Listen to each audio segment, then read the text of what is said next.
राष्ट्रीय स्तरावरचा पुरस्कार मिळणं तुमच्यासाठी किती अभिमानाचं किती आनंद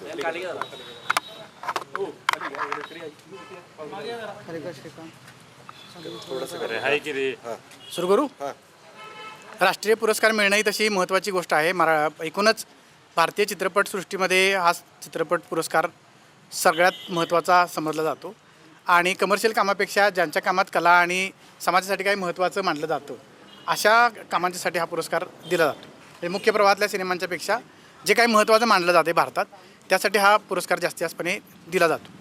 तर वारसा हा नेमकं काय लघुपट होता, काय माहितीपट होता? वारसा माहितीपटामध्ये आपण कोल्हापुराच्या परिसरात ज्या जुन्या तालमी आहेत त्यांनी शिवाजी महाराजांची जी युद्धकला आहे, शिवाजी महाराजांनी अन्यायाविरोधात जुलमी सत्ता उलथवून टाकण्यासाठी ज्या युद्धकलांचा वापर केला त्या युद्धकलांचा वापर आत्ताची माणसंसुद्धा तो सराव करून ती युद्धकला त्यांनी टिकवून ठेवलेली आहे. समजा आता कसं आहे की आपण आता प्रतापगड बघितला, रायगड बघितला तर आपल्याला कळते की शिवाजी महाराजांचा इतिहास काहीतरी होता आणि शिवाजी महाराजांचा इतिहास जो आहे की तो अतिशय कमीत कमी मावळ्यांच्या बरोबर लाखो सैनिकांना त्यांनी नामोहरम केलेला आहे आणि त्याच्यावर त्यांनी स्वराज्य म्हणजे जनतेच्या हिताचं स्वराज्य त्यांनी निर्माण केलेलं आहे. तर आता आपण जेव्हा गड किल्ले बघतोय, गड किल्ल्यांचं संवर्धन व्हायलाच पाहिजे. गड किल्ले जेव्हा आपण बघतोय ना तेव्हा आपण आपल्या आत्ताच्या पिढींना किंवा पुढच्या पिढींना समजते की हे खरोखर होतं इथं. म्हणजे किल्ला बघितल्यावर लक्षात येते की बाबा हे होतं. पण ही युद्धकला संपली समजा किंवा आत्ता जे आहे ते आम्ही रेकॉर्ड कशासाठी केलं की हे संपलं तर आम्ही 100 वर्षांनंतर जर तुम्ही सांगायला गेला की शिवाजी महाराजांनी अगदी मुठभर मावळ्यांच्याबरोबर एवढ्या मोठ्या तर ते म्हणणार तुम्ही काहीतरी खोटं सांगायला लागला. तर आत्ताची जी युद्धकला बघितली तुम्ही तर माणूस उभा राहतोय, डोळे बांधून उडी मारून पायाखालचा लिंबू बरोबर अर्धा कापतोय किंवा हनवटीखालचा कापतोय. हे त्यांचा जो सराईतपणा आहे किंवा युद्धकला जी गनिमी काव्याची शिवाजी महाराजांची होती त्यात कमीत कमी वेळेत जास्तीत जास्त लोकांना मारून पाठीमागे यायचा असा तो युद्धकलेचा प्रकार होता. तर ते त्याच्यासाठी प्रचंड सराव करून मावळ्यांना तयार केलं जायचं.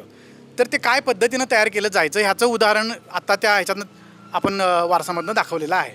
तर मुळात काय आहे की आपले पूर्वज कसे एक्सपर्ट होते. एखादी कला जर आपल्या पूर्वजांनी मनावर घेतली तर ती काय लेवलला त्यात निष्णात व्हायचे, त्यात मला काय म्हणायचं त्यातलं टॉपचं अचीव करण्याचा प्रयत्न करायचं. तेच आत्ताच्या मुलांनीसुद्धा प्रत्येकाने काही युद्धकला शिकायची गरज नाही.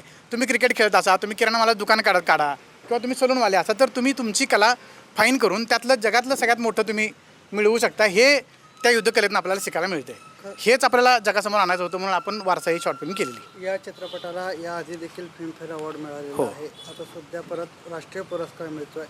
किती अभिमानास्पद ह्या सर्व गोष्टी आहेत. 2-2 पुरस्कार एका चित्रपटाला मिळतात. चित्रपटांना पुरस्कार मिळण्यापेक्षा माझी जी मूळची मागणी आहे माझ्या टीमची किंवा माझी की हा जी युद्धकला आहे आता समजा तायक्वांदो असेल किंवा कलरी पायटो असेल हे बाहेरच्या कला आमच्या इथल्या शाळांच्यात शिकवल्या जातात महाराष्ट्र शासनाच्या आणि त्यांना राष्ट्रीय स्तरावरची मुलं आपलीच मुलं ते खेळून राष्ट्रीय स्तरावरचे पुरस्कार मिळवतात.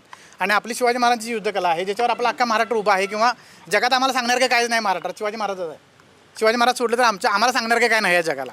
तर त्यांची युद्धकलासुद्धा ह्या म्हणजे शाहू महाराजांच्या काळात शाहू महाराजांनी कंपल्सरी केलेलं. शाहू महाराजांनी त्यांच्यासाठी विशेष शिक्षक नेमलेले, त्याच्यासाठी भत्ता नेमलेला असे पुरावे पण आपण वारसा मानलेले आहेत. तर ते शाहू महाराजांची दूरदृष्टी होती हे टिकावं. तर आत्ताच्या सरकारांनी सुद्धा ह्यात लक्ष घालून हे युद्धकला शालेय क्रीडा अभ्यासक्रमात घ्यावी आणि त्याला ग्रेस गुण द्यावेत एवढीच आमची बेसिक मागणी होती किंवा त्याच्यासाठी हे केला. ॲक्च्युली फिल्मफेअर मिळाला किंवा राष्ट्रीय पुरस्कार मिळाला हे त्याच्यासाठी बोनस आहे पण हे अचीव करायचं नव्हतं आम्हाला अचीव काय करायचं की ह्याला प्रतिष्ठा मिळाला पाहिजे, ह्या खेळाला प्रतिष्ठा मिळाला पाहिजे ह्याच्यासाठी हे बनवलं. हां म्हणजे ऑक्टोबर महिन्यात मला तारीख आता फिक्स माहिती नाही आहे. माननीय द्रौपदी मुर्मूंच्या हस्ते या पुरस्काराचं वितरण होणार आहे विज्ञान भवन येथे.